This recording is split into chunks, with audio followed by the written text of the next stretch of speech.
What's up, guys? Welcome back to Quake Combat, and today I'm super excited to have this guest. We have Matt here. I'm going to read his credentials out because I can't remember them all at once. He's super smart, and I'm a little bit out of my depth today, but this is awesome because I'm going to learn heaps. So he's a physiologist and performance technique analyst at the High Performance Sports New Zealand Institute. Works with the National Sprint Kayak and Endurance Athletes Program.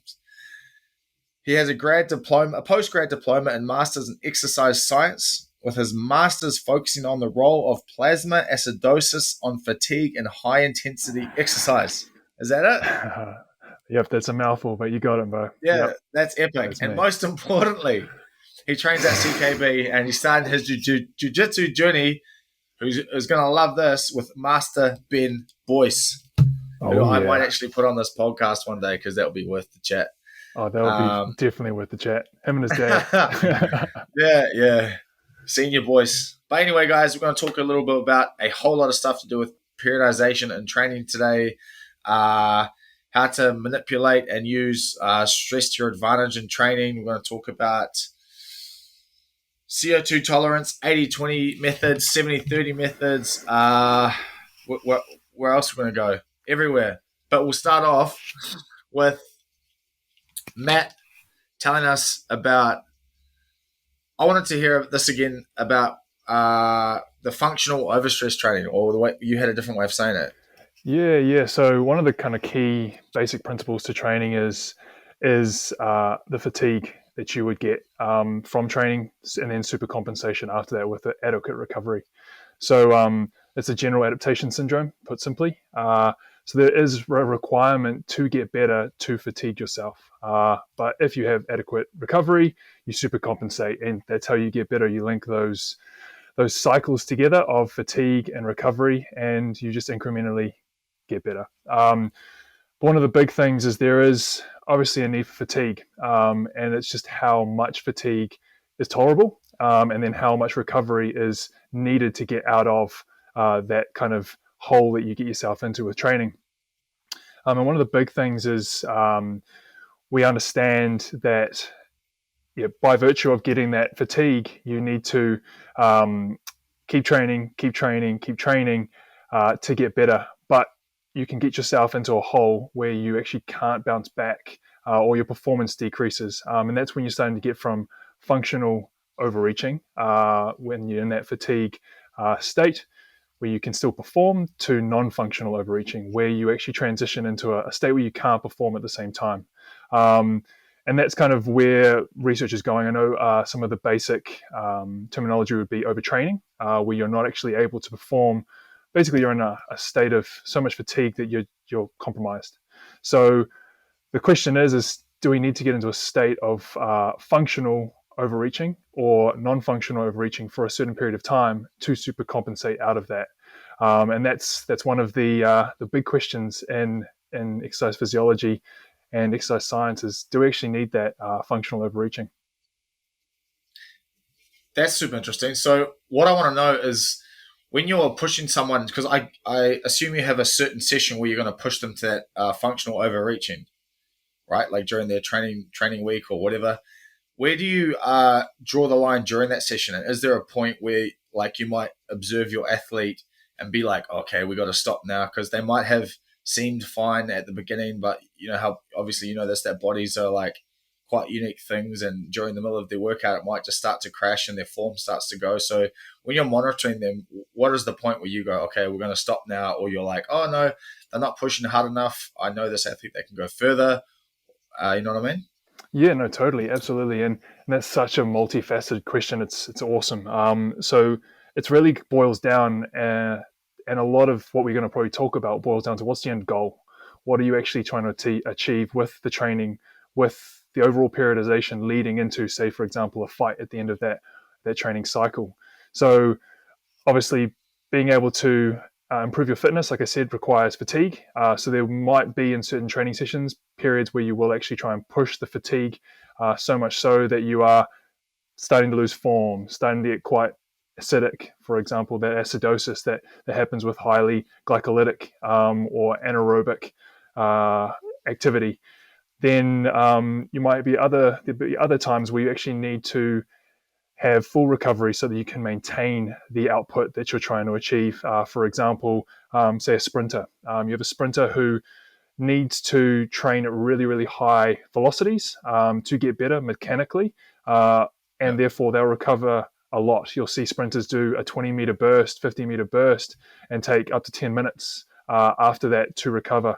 Because if they aren't recovered, they aren't able to achieve the intensities that they're trying to, that will actually make them better mechanically. So there's a lot of factors that would go into what we're monitoring in terms of readiness to train, and then like you're Yep. saying, how long does the training actually go for depends on the actual intended goal of the session. Okay. Those are the big questions. And what I was gonna say is like let's take an 8 week training camp for example, or a 10 week for a fight. Is there a difference between at the beginning of the camp? Let's say at the beginning of the camp, you push them through a overreaching session, and you know that they have many weeks before they actually have to perform. So you're like, do I really push, even though they're starting to crumble a little bit? Do I just push them a bit further? Let's say to get that sort of mental grit and that mental fortitude, and know that you can afford to have a couple of days rest after, or do you really stick to that regimented periodization where you'd be like, no, I'm not going to like overcook them for 2 days. I'd rather them get their lower intensity sessions in the next couple of days rather than having complete rest. Versus later in the camp, I assume that if they started to lose form and look like shit, you would be like, okay, let's stop because we're close to the fight and we don't want to risk an injury. Their calories might be lower and stuff like that. Yeah, exactly. That's a good question. And I view a fight camp as, so if we think about general periodization as a whole, we're thinking about a general phase in which you're trying to build up some of the general capacities. So, for example, aerobic ability, that low intensity work, but also anaerobic capacity in terms of maybe mechanical, technical sides of things. General strength is also a good time to just overall fatigue resilience. So that you go into a fight camp where it's going to be a highly stressful environment where you're going to actually challenge the homeostasis of the body to try and really bring it to that next level, to really intensify, because you've built all that volume up, so to speak, in that general phase, and you've transitioned into the fight camp where you're actually trying to really push the body, challenge homeostasis to get better by intensifying primarily, probably. And so to your question around pushing them and how, and then for how long. I think a lot of that will come down to how the coaches or the shape you got going in, how much of an aerobic base you have, how much of a technical base you have, and then just up to the coaches. Do we need to push you early so that we can tape you off at the end of the camp? Can we push you in this session to know that you'll recover within 48 hours for the next session? There's a lot of factors that would go into that, but it also depends on, again, the overall goal of the session. If it's a highly glycolytic session, for example, you're trying to actually push the anaerobic ability, trying to really push the lactate, really get some acidosis, really try and challenge the muscle function, and we know we can recover later, then you might push it that day. But Okay. for example, if you're actually wanting to have a sparring session later in the week, which is a pretty key session for you guys, we might Yeah. think about, hey, should we peel off on Thursday and make it a lesser intense session, so that we can be in prime time shape for that sparring, so that we can get the quality and intensity in that sparring session. Like I said, with the sprinters, where they need to actually be able to perform at that intensity, they need that adequate Right. recovery leading in. So, touching on those specific sessions, so the sparring for fighters is obviously super important because it's the closest thing you can get to replicating a fight. So, if they are starting to fatigue a little bit and you don't want to push them to overreaching, do you push them into do you change their session completely into a low intensity, low volume, something like that, or would you keep a high intensity session and bring the volume down? No, that's a really good question, and I think a lot of that will depend on the overall. Yeah, so the way we view it is Because basically you have. some of those shorter intensity sessions, I know that they can promote recovery, even though it's Mm, a high intensity. When the duration's brought down, it can actually promote recovery, if I'm not mistaken, right? Yeah, so there's a lot to do with that.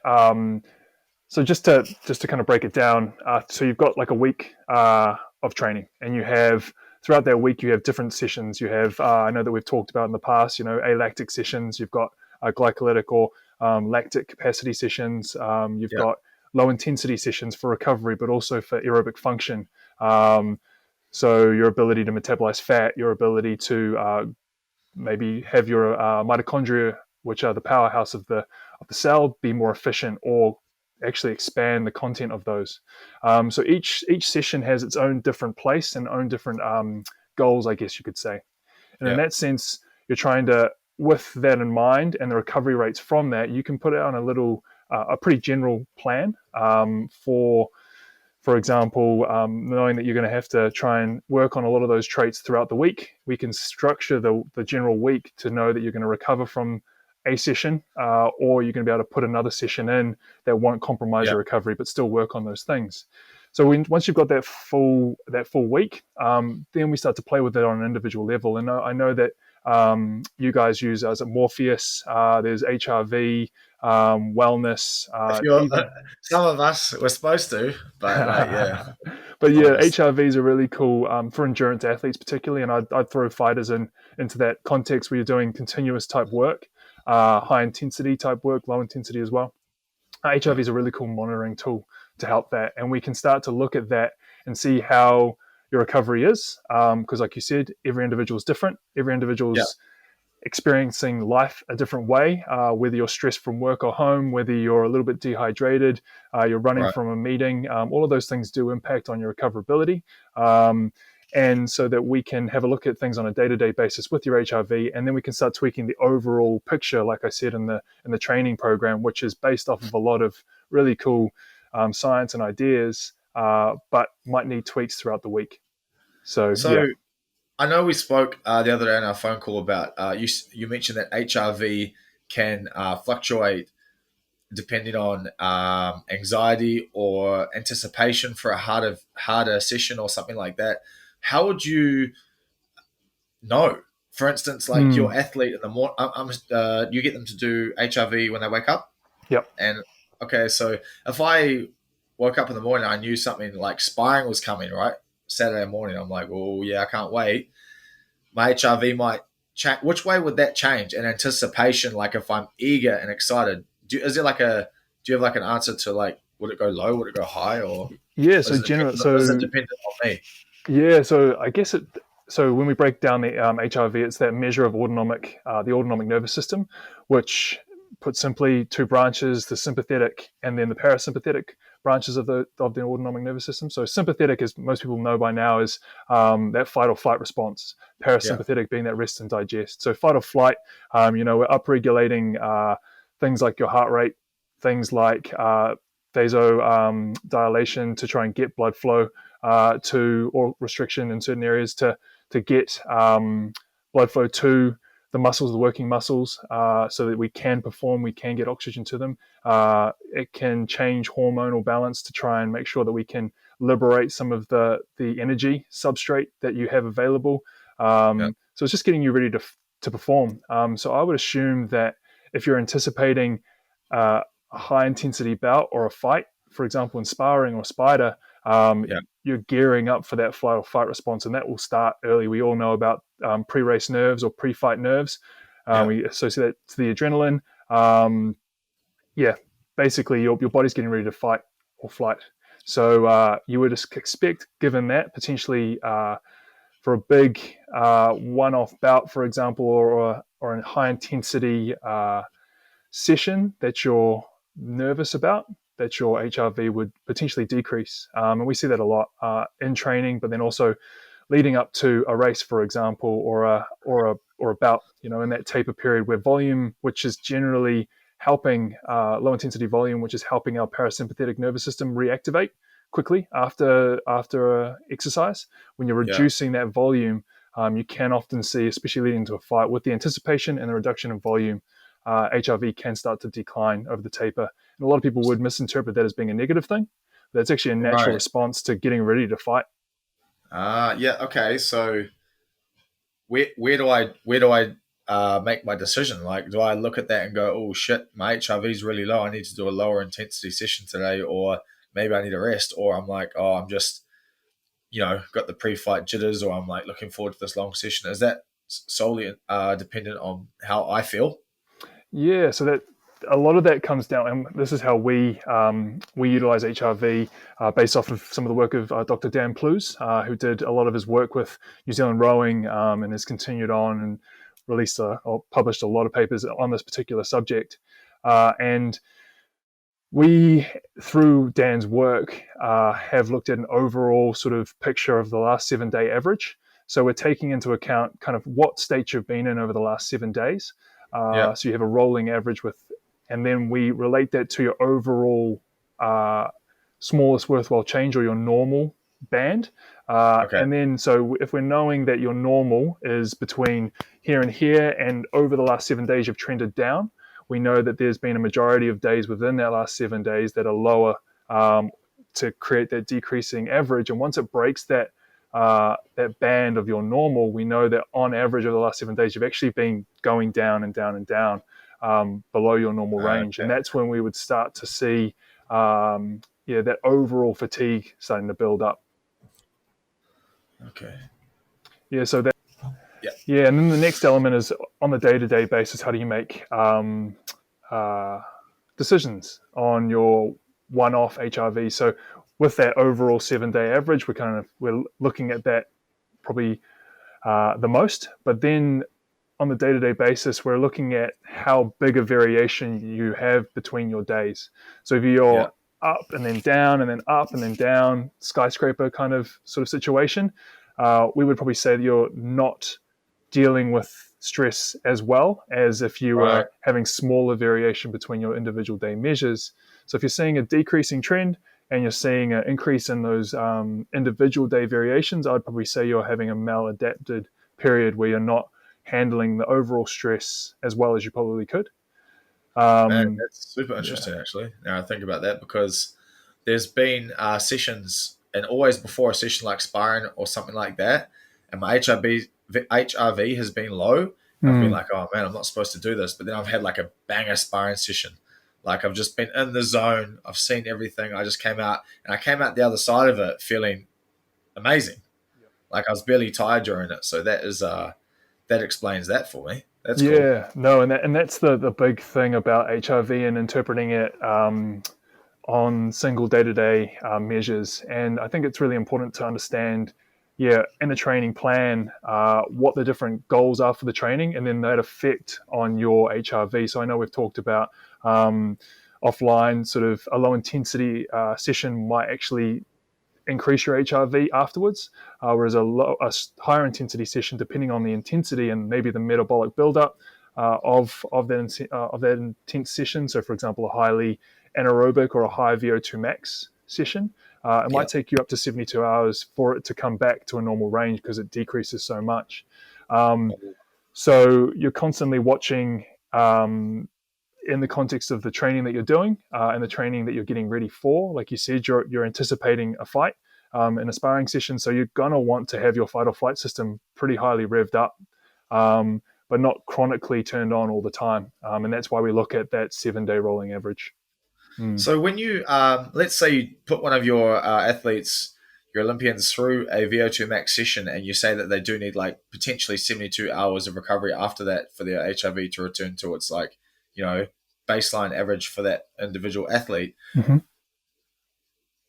What do you do in that 72 hours? Like, do you specifically train other energy systems, or do you have specific recovery sessions that will bring that back? Or so you've obviously worked the VO2 max system, if that's even something, if that's even a thing. Mm-hmm. And let's say in that 72 hours, would you maybe target the alactic or the lactic system or something else, or is that detrimental? No, yeah, so that's exactly what we do. So we're thinking about what we can do outside of the work that we're recovering from that won't impact our recoverability and can actually improve our overall fitness, the picture of performance.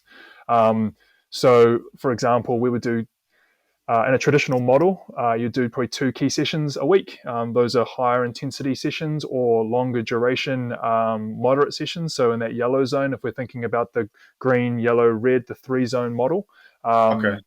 of intensity, which we can talk about as well, versus like a 5-zone model, which gets a bit more complicated. But we would know that they would take 48 hours, and depending on the intensity, up to 72 hours to recover from those key sessions. But we can still go out and do low intensity, long. So, for example, a paddle or a run, Yeah. for our kayak or running or race walkers that I work with, and they will bounce back. Or it's okay if they're a little fatigued for that session, because the overall quality of that session isn't, or the intensity of the session isn't so high, so they can go out and just flush out the system. Right. And then what we'll do is, after a reasonable period where they're actually maybe not fully recovered, but they can still execute a quality session, for example, an alactic session, we might Yeah. put that in the day before a key session, just to prime the system, just to get them mechanically exposed to something that's of a higher intensity to what they're about to do the next day, and Yeah. work on other qualities around technique and that sort of thing.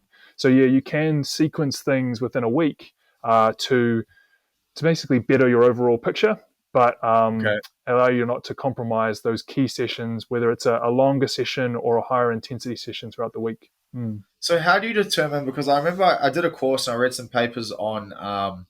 So you call those longer high sessions? What did you call them? Key sessions, or Yeah, we refer to them as key sessions. Yeah, they're yeah. the So staples. They would be kind of like your sparring, I guess, throughout the yeah. week. So I refer to that as a development session, like pushing like the anaerobic thresholds, like the max of it. So where was I going with that? The next day, I read that sometimes you have to do like a recovery session because you push your heart rate into such a zone that, like you said, you need 72 hours or something like that. So the next day, you have to do a recovery session quite low for a shorter duration. But sometimes you can also do something called a stimulation session where you like boot the heart rate up for tiny periods and let it drop right back down. Is that Mm.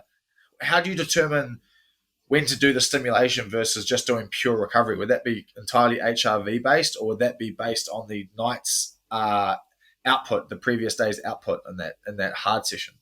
Yeah, I guess that's up to, I guess, the athlete and the coach on how they would want to design that.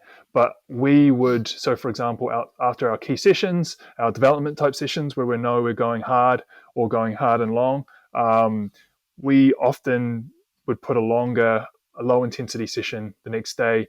Just, we're okay to be fatigued. We're okay, to go and do that session a little bit undercooked. Um, Yeah, because we know that that might actually potentially add to the fatigue, and then we're going to need a little bit more time after that longer right. session before the key session. So we would actually back to back those sessions, knowing that we might need more recovery from the longer session, as well, between that and the key session. And then we'll use a primer the day before. But I do know that there is some suggestion around, uh, stimulating the anaerobic system to try and get some lactate in there to be more of a hormonal response to improving some of those aerobic adaptations. Right. And there's always really good perceptual benefits to just active recovery, and whether that's a shorter, intense session, not enough to really be metabolically tough in terms of reduced glycogen or anything like Yeah. that, but just stimulates you, wakes you up, gets you a little bit fired up again. That priming type situation I is also I beneficial. 100% understand what you're talking about, because so we do our spider on the everyone's seen that workout. It's horrible, and we do it on the day after sparring. But so we spar in the morning, and sometimes when I rest the entire Saturday afternoon and night until the next day for spider, I actually feel like shit and do like a really bad spider. Everything like seizes up. No matter how well I warm up, everything just seems to like lock up quickly. Like, I don't know. We'll talk about lactic acid, whether that's a real thing or whatever. It feels like my whole body just gets jammed full of lactic. It doesn't want to move. My back gets sore. And then sometimes I've just hit like 3 3-minute rounds on Saturday night, pretty hard. It's only 9 minutes of work. And then I've like chilled out. Then I've gone into spider the next day a million times better, like feeling so much better and awake. Um, I guess that's what you're just talking about then, like a primer, like getting ready for that intense one the next day. Yeah, yeah. And I know the purpose of the spider as well is fight gone wrong, right? And Yeah. so you're wanting to put yourself into a hole. So maybe as well, There might be a sympathetic activation going on into why you're pumped up because you're a bit more fatigued. Your body goes, oof, I'm going into spider. This is going to suck. Let's rev ourselves up even more to try and get through Yeah. this. So that could be at play. But also, yeah, someone like a Eugene might be wanting to put you in that hole and make sure that you can swim or try to swim. And so he's actually trying to fatigue you in the sparring session to try and get you to come back the next day and face that pretty dark place or be put in that pretty dark place pretty quickly. And then giving you that Sunday off to really recover from that back-to-back type session. Nah, no Sunday off. Sunday Oh, spider. no Sunday off. Sunday Oh, spider Sunday day. spider. Yeah. Gotcha. Yeah, yeah. So okay, let's talk about this one. So if I spar Saturday midday and I do spider Sunday midday, would you class that as a day's rest from that 12 to 12, that 24-hour period? Because would that be the same as if I trained on Saturday and had the entire Sunday off? This is what I'm curious about. If you trained Saturday and had the entire Sunday off and trained again the next Monday or that Monday, that would be up to 48 hours depending on when you're doing that Monday session. So it would be 24 hours or probably 23, 22 hours depending on how long that session is on Saturday if it's 12 to 12. So that is time that you're recovering, and you can enhance your recovery through recovery practices. I know you talked to Jordan about the nutrition side of things, and making sure there's good sleep hygiene involved, and so you can recover Can, pretty quickly. can you follow up? Maybe not the equivalent of a VO2 max because sparring's not quite that duration. Can you chase something of that intensity that evening with another not as long but shorter high intensity session? Yeah. So I know that, and probably a lot of the stuff pertains to the really elite athletes.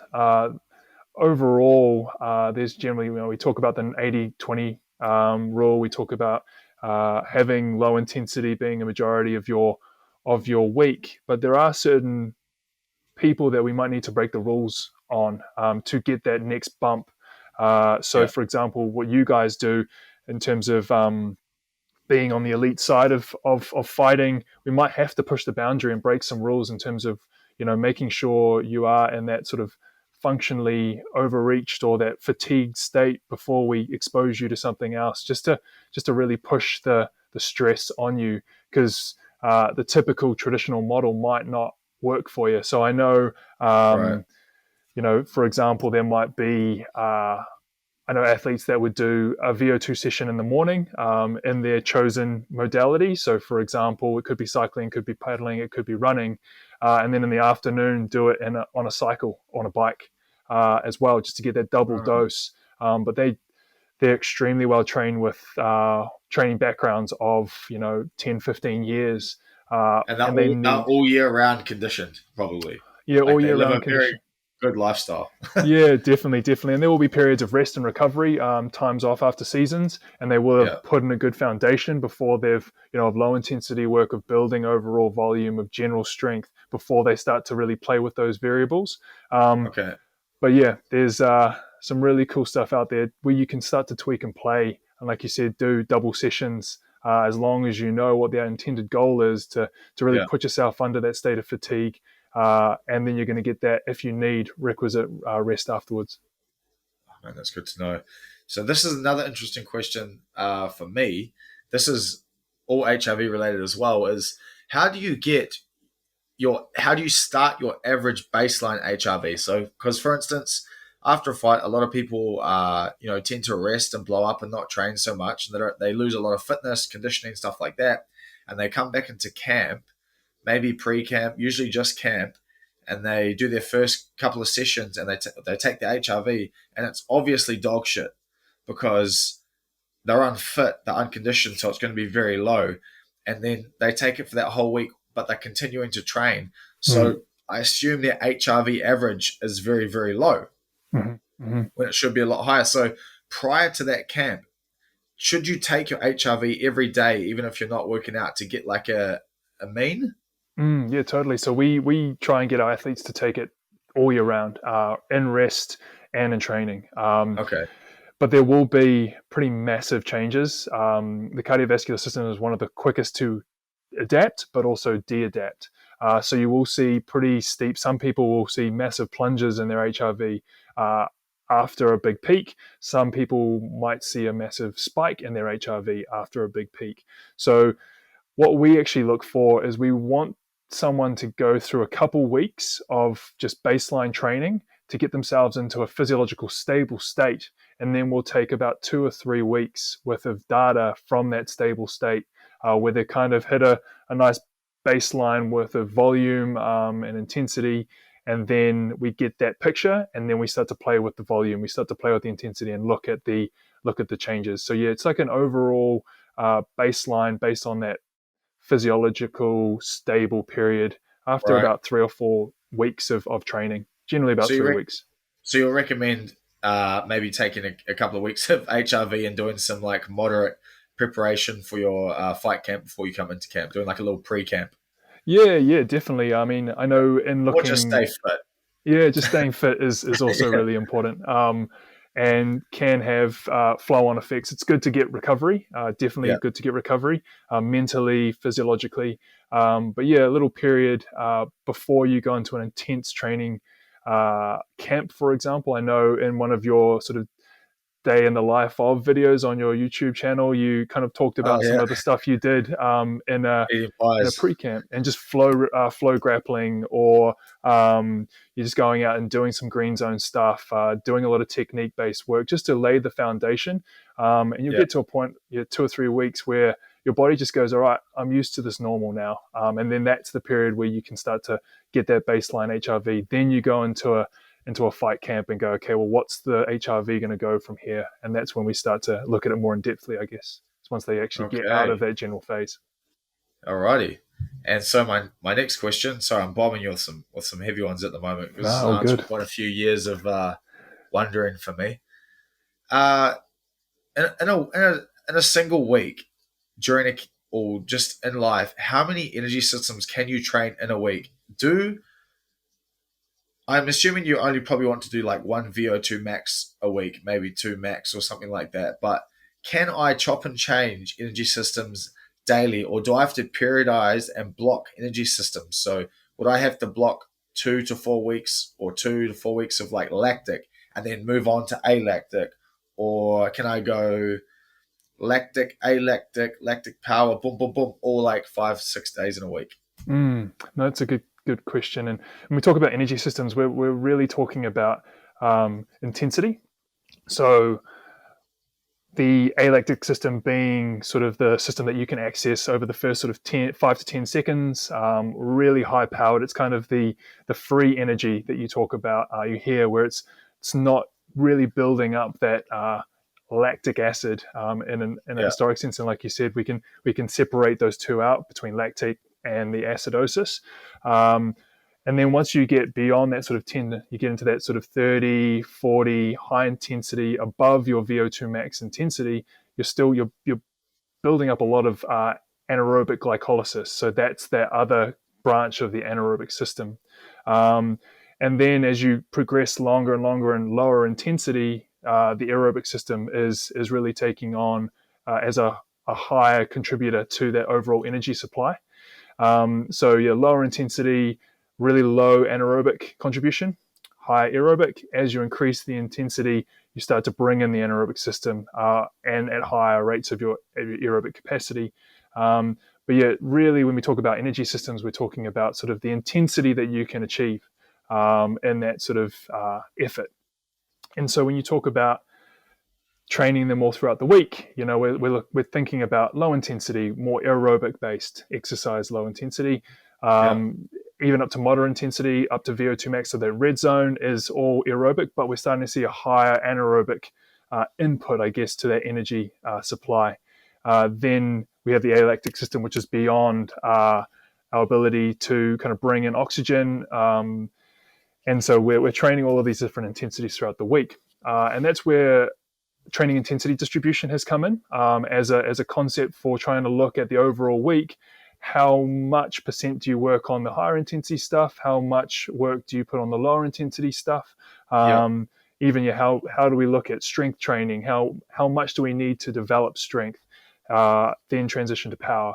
How much alactic work can we do while we're still building volume? Because, like I said at the start with the sprinter, you want to be recovered so you can achieve the intensities which are fueled by the alactic system Right. to actually get the mechanical output that you need, the technical intensity that you need. So we look at the 80-20, for example. So we're just saying 80% of your training is at low intensity, and this is for endurance athletes. Yeah. So we're talking cyclists, runners, rowers, kayakers, and this has been what practices of the elite athletes have been doing. So what they've been generally doing across years and years and years, they've gone back and had a look at their overall training distribution. So 80% of a lot of these elite performers are doing 80% of low intensity, the green zone, which is below our first lactate or ventilatory threshold. So it's a very low intensity zone, no real buildup of lactate. Once you get above that, we're getting into the yellow zone, if we're thinking about 3-zone model. And that's your sort of tempo zone. You're starting to see a slight increase in lactate, but you can still achieve a steady state where it doesn't go above sort of 4 roughly to 6 millimole. And then once you get into the red zone, which is above that anaerobic threshold, which you mentioned earlier in the chat, or that lactate threshold, second lactate threshold, then you start seeing a skyrocketing of lactate, an exponential rise in lactate, VO2, and it's about 90%, 85 to 90% of your VO2 max that happens there. So the yellow and the red zone, roughly speaking, if we're talking a polarized training model, which a few of you might have heard of, is about 20% of the overall training distribution in a week. So we've got 80% low intensity and about 20% in that sort of red zone if you're polarized, or yellow and red, probably 30 to 20% if you're doing what is called pyramidal training intensity distribution, where you're going big base of green, little bit more of probably 20% yellow, and then Right. 10-ish% red. So that's kind of Okay. how we would, and then we are looking at that recovery stuff that we talked about earlier, to where we put in your key sessions, your development sessions, and then we know that you're going to take about sort of 24 to 48 hours to recover, but we could put a longer session in after that, because we know we've got a bit more recovery time before the next development session. And that's how you sort of construct things. We know we need about 20% of this and 80% of that. And again, these are just, although they've been looked at in research, this training intensity distribution, polarized versus, say, threshold-based models where you're just doing green and yellow or green and orange, versus green and red. And polarized seems to keep winning out on that in terms of, and it seems to be getting traction in terms of out there in social media and a lot of the sort of general fitness crew. But whether that is actually the optimal, I think really boils down to your intended goal of the Yeah. session, of the phase. So you talk about blocking. So if your blocking is your block periodization, you're trying to work on aerobic foundation because you know you want to be really, really fit going into and able to handle long sessions when you go into fight camp, then we Right. might be working on a more pyramidal type intensity where you're working on a lot of green zone. You're doing some rolling, sort of 5 minutes on, 1 minute off, which would probably elicit more yellow. Then doing a VO2 session just to get the heart rate up into that red zone, so you're conditioned and ready to go when you need to start doing sparring, or you start doing VO2 wrestling, or you're doing a spider. And then you kind of probably more move into a polarized type intensity distribution when you're getting into that fight camp. But again, there's rules to be broken. They're not set rules. Yeah. There's been some really cool research that looked at actually blocking 5 or 7 to 12 days of high intensity interval training every day. So you're doing back-to-back VO2 wrestling every day, back-to-back spiders, and you're just going boom, boom, boom. And they found that if given enough recovery afterwards, can be as effective on VO2 max improvements or more effective, as traditional models, which is just the 2 key sessions, your 80-20 within a week, low intensity Is that throughout. because of like such a body shock, like such a intense change and it just forced adaptation? Is Yeah, that totally. what? It's literally called shock periodization, shock microcycles. So you're just trying to really shock. But again, this is the sort of rule breaking that I'm talking about for elite athletes. It tends to be, athletes, cyclists with VO2 maxes over 70, which is really, really elite and Huge. high. that need that rule to break in terms of intensity and exposure to that stress to really get the next jump in terms of a bump in VO2 max. So for Because general principles for normal people, yeah, 80-20 applies, 70-30 applies. But if you're trying to, if you're an elite athlete, you might have to break some of those rules and do some back-to-back things, sparring true. into spider, a pretty hefty camp just to really push that boundary of fitness. I've got about 6 questions now, but yeah, because I was listening to Andy Galpin, that podcast you recommended to me with Joe Rogan. He was saying Mm. about fighters VO2 max, that if it was like 50 or something like that, or like 45, that increasing it like a little bit, it's just kind of pointless for a fight. You're better off working on other things. He's like, what's your opinion on that? Yeah, it's an interesting question because it's He was really saying if interesting. someone had 45 or like 50 and he took them to 53, he's like, it's not really like, it's kind of not much of a point. Yeah, and I mean you see it in say grapplers and jiu-jitsu practitioners where they have elite practitioners with VO2 maxes of 48, 50, which if you're looking at sort of the stratification of endurance athletes from really well trained on this side, elite, all the way through to well trained national level to recreationally Yeah. trained, your CEO to 5K type people, or couch to 5K, and then you've got your untrained, just couch potatoes. Untrained people are in the 40s generally. And so this is suggesting that an elite jiu-jitsu practitioner would be the same aerobic capacity as someone who's just sitting on the couch. Um, but we've got to take that into account and context with what's the overall requirements of jiu-jitsu for as an Yeah, I was going example. to say there's probably a very big difference in the squeeze. Yep, different in the I squeeze. think. There's high-powered 10, 15-second movements to get to a submission, and then otherwise you're just kind of lingering around. It depends, but I mean, also, if we're talking jiu-jitsu, the Ruotolo brothers, I'm sure they've got a high VO2 max. I'd, I'd, Yeah, I'd bet they they got would. Just they push the pace. They want to tire you out. Whereas they got someone the like 18-year-old fitness. they got the 18-year-old fitness, and then you got a Gordon Ryan who's obviously a bigger guy who's emphasizing strength. He's probably still really fit, jiu-jitsu wise, but he'll hold you in positions. He's like puts you in quicksand basically. So that's his kind of way. So I think there's a bit of variety in that. But really cool to go back through the PI reports that they've been putting out. I think there was one recently done, but I was looking more recently at the 2018 where they looked at all of the different fighters that have been through and showing their sort of training periodization, but also their sort of metabolic and physiological parameters. And there's a Yeah, lot that are, elite VO2 max wise, sort of in the 60 to 70 or 70 plus, depending on the weight right. category. So, but also with really high max lactates at the end of a step test, at the end of a treadmill test to VO2 max. So they've just got really good aerobic and anaerobic capacities on the elite level.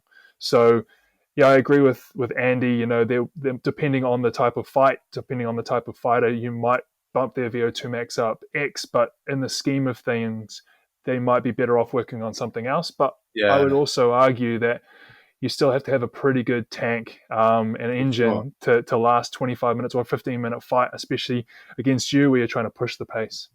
And also for like to promote your recovery and stuff during camp, right? Because I think isn't it? 100%. Correct me if I'm mistaken. That like a big aerobic base definitely helps with your recovery and everything like that. Yeah, definitely. That's one of the key elements is that recoverability, and it's quite cool. There's some research done on fiber typing, so type 1 fibers versus type 2 fibers. Type 1 being obviously more oxidative, more slow twitch, your more endurance type fibers versus type 2, and then you've got a spectrum of type 2 fibers being more Yeah, fast twitch, more glycolytic.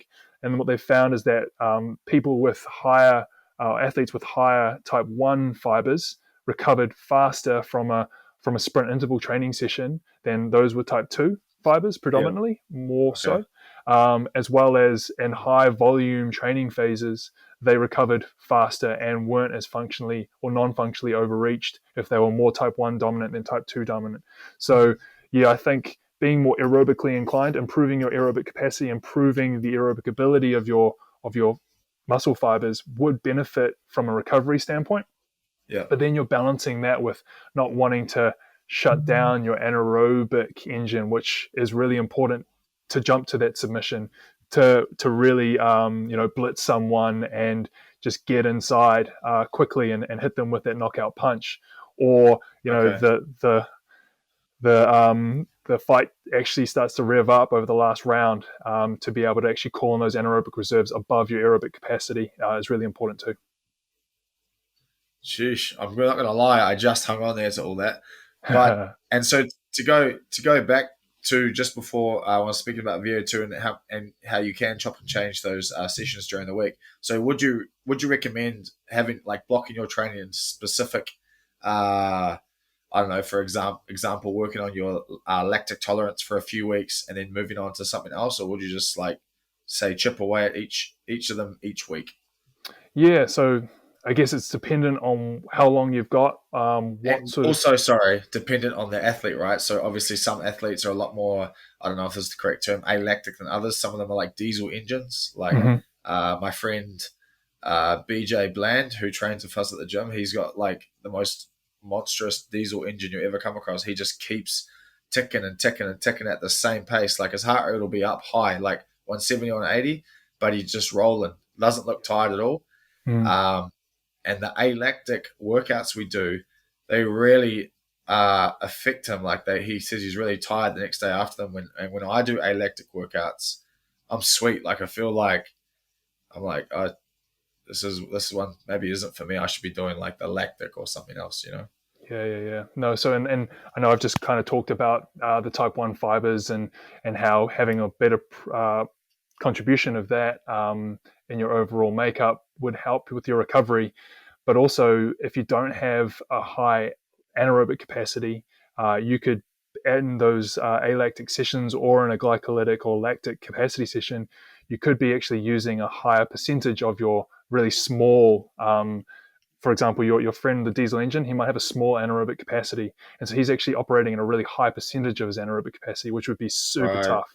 Whereas you with Okay. a higher anaerobic capacity might be at actually same absolute intensity, same watts on the assault bike, same speed running, same just output. Yeah. You could actually be at a lower percentage of your anaerobic capacity if you've got a higher, like you said, if you're more twitchy, if you've Hey. got, yeah. So that's something to take into account as well. Yeah, that's real interesting. Can the fibers, can the distribution of fibers change over time? So, for instance, if BJ really just nailed alactic workouts for like a block or a period of time, would his distribution of his fibers change? Yes, that's a great question. Was he born with like his diesel engine and that's it? Yeah, so Andy Galpin's done a lot of good work on fiber type transitions, and not knowing as much as someone like him, but I think the current understanding and the current consensus is probably that transition from type 1 to type 2 would probably not occur, or would be really tough to occur. But shifts within, say, type 2X, which is highly glycolytic, highly anaerobic, big type 2 muscle fibers, really powerful, really quick, shortening velocities. They could actually become more aerobic, more oxidative. So they'll switch to, say, a type 2A. So we can see those shifts more readily from type 2X to type 2A, but maybe not to the same extent from, say, a type 1 to becoming more type 2 dominant. So yeah, you're born with what you've born. It's quite genetically predisposed. I'm definitely more type 1 dominant, long, stringy, slow diesel engine. So yeah, trying to put on muscle mass, trying to put on and increase my anaerobic capacity actually can be quite tough, and I have to work on it a lot. But in saying that, one of the ways in which you can really kill your anaerobic capacity is to work too much on it. It's a very Okay. sensitive area, and so you'll see often athletes, for example, at the end of a step test, a physiological test, like a VO2 max test, shifting from being able to, like in some of the PI work, being at a lactate of about 17 millimole, which is really high. We're measuring up to sort of 30 is extremely, extremely high. I think that's as high as the lactate meters can go. but sprinters are in the 20s. So if you're at 17 at the end of a step test, that's huge. Shows you've got a good anaerobic capacity that's contributing to your high-end aerobic stuff.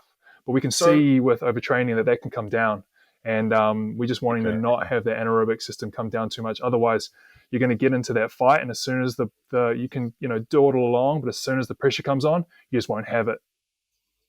Is there crossover into other sessions? So let's say I work out my alactic system twice a week, and let's say I didn't quite get adequate rest, and the next day I go into, I don't know, sparring or something that involves short explosive things like grappling exchanges or something like that. Is there crossover? Like, will that system keep depleting further and further because it didn't have adequate recovery, or is it different? Does it not cross over like that? If you understand what I'm saying. Yeah. So I'd say for the alactic system, as long as you're eating right, and as long as you're giving it enough time in between, the phosphocreatine system, which is one of the primary fuel sources for the alactic system, you can have up to 80% recovery rate, sort of 8 to 10 minutes after a high intensity alactic bout.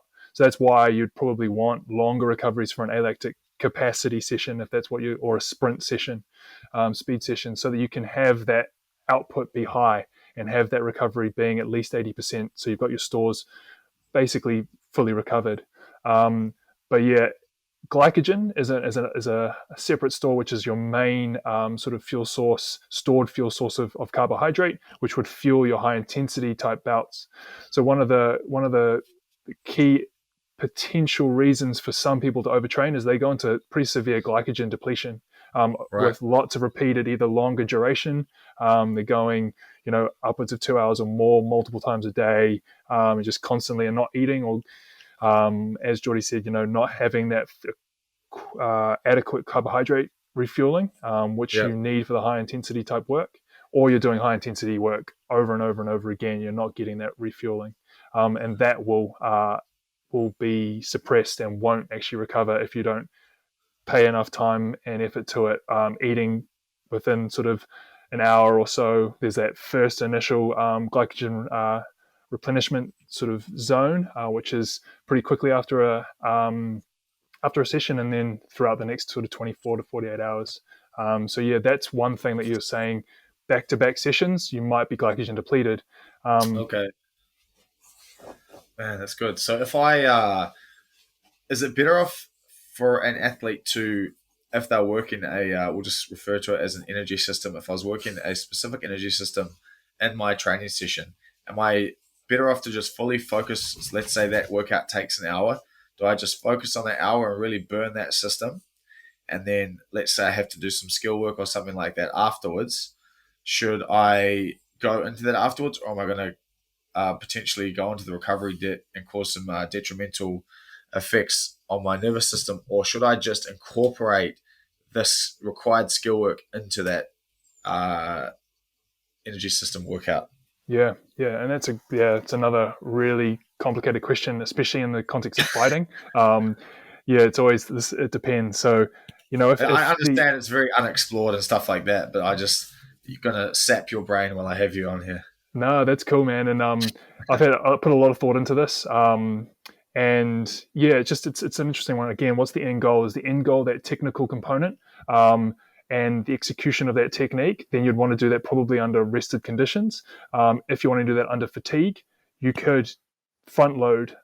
So, for example, your VO2 wrestling, getting Yeah. on the assault bike for 2 minutes before jumping off while the heart rate's elevated, while your ventilation's elevated, and then jumping in and trying to execute wrestling and grappling exchanges. So in that sense, it's really, really cool. Oh, no. Sorry. All right, we had a glitch. One of us disappeared. We were talking about whether or not it's a better idea to compact the specific energy system you're working out into 1 hour and then go home from the gym and rest or something like that, or can you go into another session directly after that and work fatigued? Will it be detrimental? Will there be gains, or vice versa? Can I work out before the energy system workout? And if I go into the energy system workout, will that energy system already be depleted?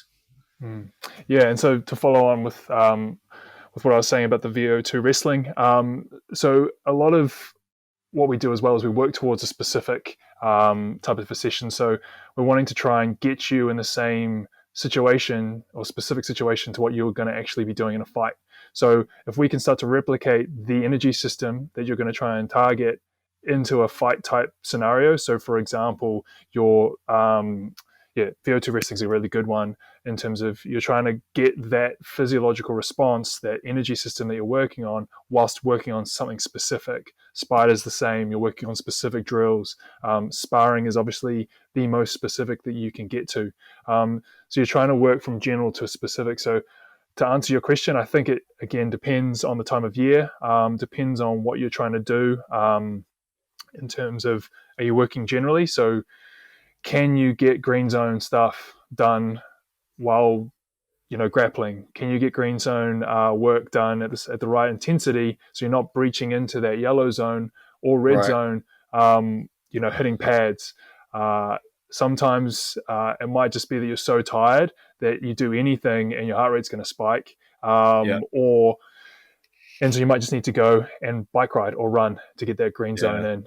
Or if we're like, okay, we're 2 weeks out from a fight, should I be doing a VO2 max session on the bike, or on the assault bike, or running separate to my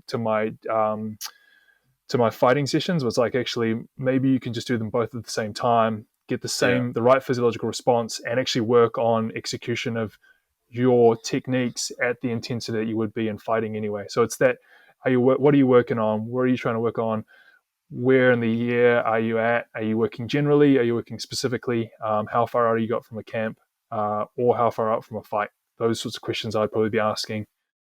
Yeah, and it can be very hard to maintain something like a green zone wrestling or something that involves being live, because 90% of us are pretty competitive. So as soon as it starts to pick up, yeah, your heart rate's obviously going to elevate with it. And what's the consequence of that happening? Let's say I'm trying to do like a good hour of green zone or something like that, and I dip into the orange a couple of times. Does that have an effect, or just because it's like I might see it and be like, oh shit, and bring my heart rate back down? But if I don't see it for a little while and I spend a few minutes there out of that hour, is that a problem? Yeah, so that's when we talk about stress. So stress is like a stress response, is that fight or flight type situation. And so a really cool study that's was done by Stephen Seiler. He looked at the different intensity zones, the three zones. You've got your green, your yellow, your red. They're separated out by those thresholds, the first lactate threshold and the second lactate threshold. Yep. Um, and what he found was that if you track the HRV response after exercise, during exercise and after, and look at the recovery rate of that, we can kind of understand how stressful that exercise bout was. And what they Right. found was that green zone, you recovered near instantly within 5 to 10 minutes, I think it was, or maybe just 5 minutes. But anything above that, yellow or red, so a VO2 max type session, or a tempo thresholdy kind of session, it took you far, far longer to recover from that session. And those two sessions, a yellow or a red, were interpreted by the body the same in terms of that HRV response, that suppressed HRV response. So if the question is, I want to recover today, I don't want to stress as much, then I would say, keeping in the green zone is a really important area for you. But if you're Right. wanting to improve aerobic function and ability, and you're wanting to stress the body, maybe dipping into that yellow zone a little bit during a green zone ride or run, or rowing erg, or whatever you like to use, could Yeah. actually put the body under that little bit of stress to help it get better. Basically, what you're doing is you're getting to a point where the type 1 fibers, the mitochondria in those fibers, for example, can't sustain the current energy requirement. And so it needs to recruit type 2 fibers, which create a little bit of lactate. And that just might be the signal that your mitochondria need to go, I need to be bigger. I need to be more efficient at what I'm doing. And you could have some biogenesis, some growth in the content of the mitochondria. So it comes down to what's important. Right now Yeah. in the general phase, I want to improve my aerobic ability. Maybe I push into that yellow zone a little bit, Right. not too much or not too often, but just a little bit. But hey, I'm in the midst of a training camp, and I know I've got a spider and a sparring session tomorrow. I want to be recovered, but I still want to go out there and flush the body out. Green zone Yeah. all day.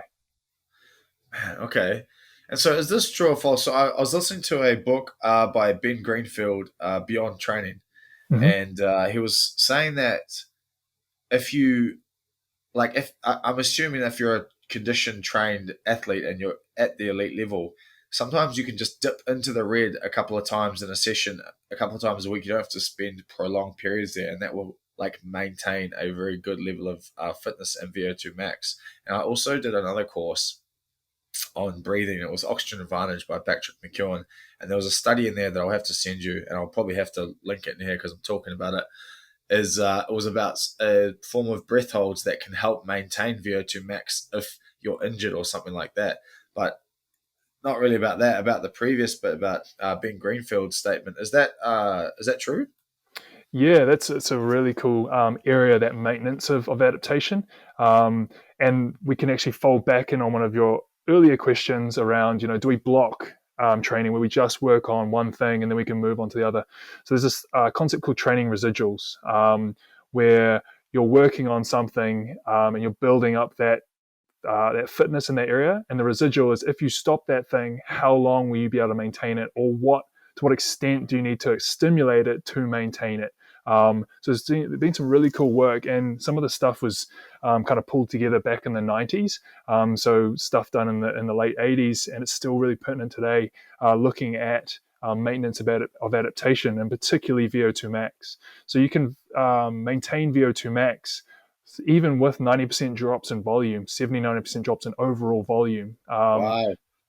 through intensity. You've got to maintain some intensity. So that's where Ben Greenfield is talking about getting into that red zone. We can talk a little bit about why that's important for VO2 max in a second, For but you're sure. getting a little bit, keeps that body, that physiological system, the cardiovascular system, the plasma volume or your blood volume that helps to transport the oxygen to the muscles, keeps all of that stuff fired up and going. Hey, Yeah, so I think one of the key things is maintaining intensity, but for you to maintain your efficiency, you still need to have a training frequency of at least 80% of your normal. So dropping your training okay, frequency by okay. more than 20%, you might start losing that efficiency and you might become, be using more energy to do a specific task. It might start feeling harder. There's that. You Some might people, become not a professional athlete. yeah. Well, people talk about the feel, right? They lose the feel because they don't train Yeah, enough. They're worried about losing the feel, yeah, and that might just come down to that frequency. Just maintaining that frequency, maintain that economy, and that feel. yeah, man. That's awesome. That's good to know. And now I want to ask you about the workout that you sent me today that I did at Mm. lunchtime before this podcast because I just had to. It was once you mentioned it the other day on that phone call, it was like eating at me for like 2 days. Every time I'd go to sleep, I'd be like, "What is he talking about?" I was looking it up and everything. And so you sent me a workout for short VO2 max, which I'd never heard about. Mm. And what I want to know is if you're training VO2 max, what is the range of heart rate you want to be in? Let's say that my maximum. I mean, obviously, people can Google how to work out your max with that whole age minus blah blah blah 200 minus your age or whatever. But I think my red zone kicks in at like 173 according to Polar. Mm. I don't Mm. know if that's a credible indicator or not. But where would the range be for VO2 max that you'd want to So be dipping into? yeah. So great question. So there's some really cool meta-analysis that have looked at overall intensities and their impact on VO2 max, or enhancing VO2 max. And you can enhance VO2 max with any kind of intensity: low intensity, moderate intensity, and high intensity, or even sprint interval training, where you're not actually getting to VO2 max per se. Yeah. But what they've found through that sort of meta-analysis is that 90% or more of your overall VO2 max is a really important sort of sweet spot, and that generally delineates that red zone for you, 90% or above, or roughly about 92 to 93% of your max heart rate or above. All right. And that the reason is that is you're getting close to your maximum cardiac output. You're really stressing the heart to really Yeah. pump blood and transport that around, which is one of the key components to improving VO2 max, is that transportation. Because once you get it to the muscle and get it into the muscle, you're generally pretty good. The enzymes work really quickly. Mitochondrial content is generally sufficient if you're well trained. So it's just that, that cardiovascular stress. But also what that is equivalent to, that 90% of VO2 max, is what we call critical power or critical velocity if you're running.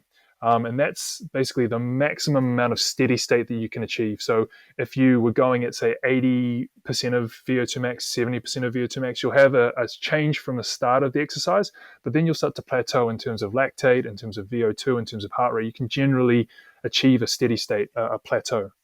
But above 90%, you see lactate rise, VO2 rise to max, Yeah. acidosis start to accumulate in the muscle, so pH drops, phosphocreatine stores drop.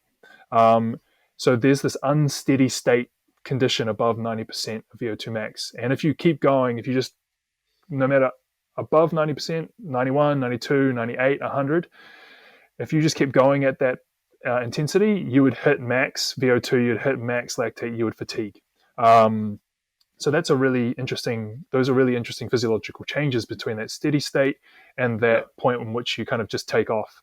And so we're trying to get you into that area above 90%, so you will, with every rep, slowly increase to getting to a decent amount of time in your 90%, your red zone.